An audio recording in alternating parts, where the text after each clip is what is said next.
Hello အားလုံးပဲမင်္ဂလာပါအခုဗီဒီယိုလေးမှာပေါ့နော် Encapsulation ကဘယ်လိုလုပ်လဲဆိုတာလေ့လာကြည့်အောင်ပေါ့နော် Okay နောက်ထပ် class တစ်ခုစောင့်မယ်ပေါ့နော် Student ဆိုရယ် class တစ်ခုစောင့်လိုက်မယ်ပေါ့နော် Okay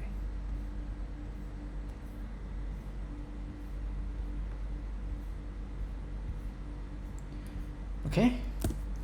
student class ထဲမှာဘာပါမလဲပေါ့နော် name ပေါ့ဆိုပါစို့ name age Okay နည်းနည်းကြည့်သွားရင် short Okay ဒီ class ကနေပြီးတော့ခေါ်မယ်ပေါ့နော် student new student ဆိုပါစို့ student တော့ name နဲ့ကိုမောင် student တော့ age တဲ့ကို20ဆိုပါစို့စေအောင်နဲ့ထုတ်ခြင်းမယ်နော် print ရတာ method နဲ့ထုတ်ခြင်းမယ် name student တော့ name age student တော့ age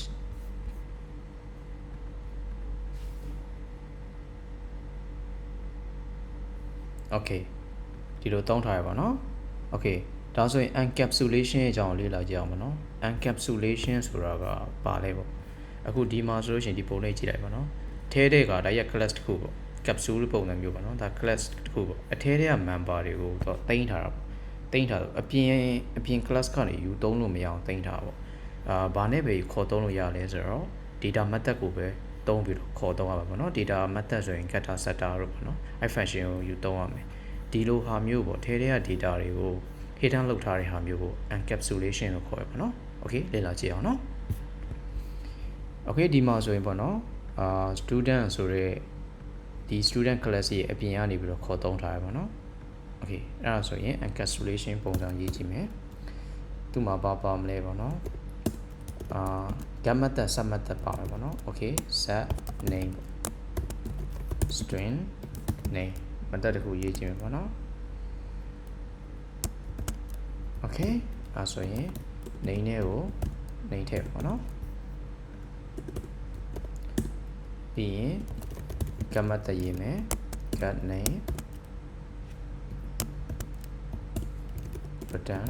name Okay ဒီမှာပေါ့နော်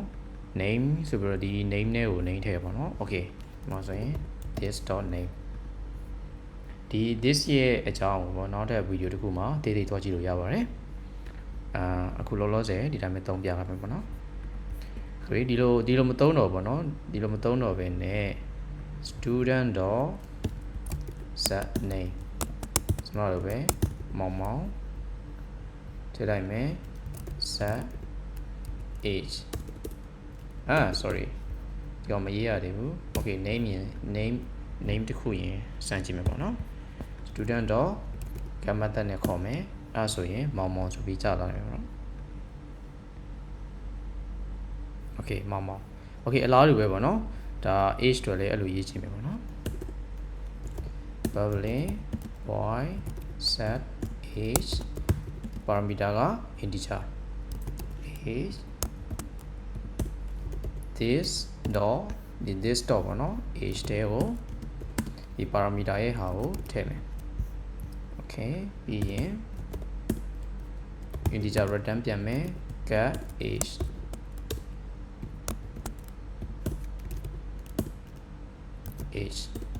Okay main function တွေမှာပေါ့နော် student တော့ set age ဒီမှာအသက်20ပေါ့ get age Okay run ကြည့်မယ်ပေါ့နော် Okay ဒီမှာဆိုရင် name age 20ထွက်သွားပြီပေါ့နော် Okay encapsulation ရဲ့အဓိကရွေးကြပါတော့ဒီ class ရဲ့ဒီ member တွေပေါ့အပြင်ကနေခေါ်သုံးလို့မရအောင်သုံးထားရပေါ့ Okay အဓိက keyword တခုသုံးတယ်ပေါ့သူကပါလဲဆိုတော့ private ပေါ့နော် private ခေါ်သုံးထားတဲ့ကြောင့်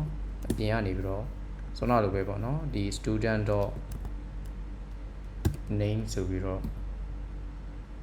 ခေါ်သုံးလို့မရတော့ပေါ့ ဒီလိုခေါ်သုံးလို့မရတော့ဘူး private ဖြစ်တဲ့အကြောင်းသူ့ကို get method နဲ့ပဲခေါ်သုံးရမယ်ဟိုဒါကတော့ encapsulation ရဲ့သဘောတဘာဝပေါ့နော်အခြေခံသဘောတဘာဝဖြစ်တယ် okay နောက်ထပ်ဗီဒီယိုတွေမှာဆုံတွေ့ကြပါပါနော် thank you bye bye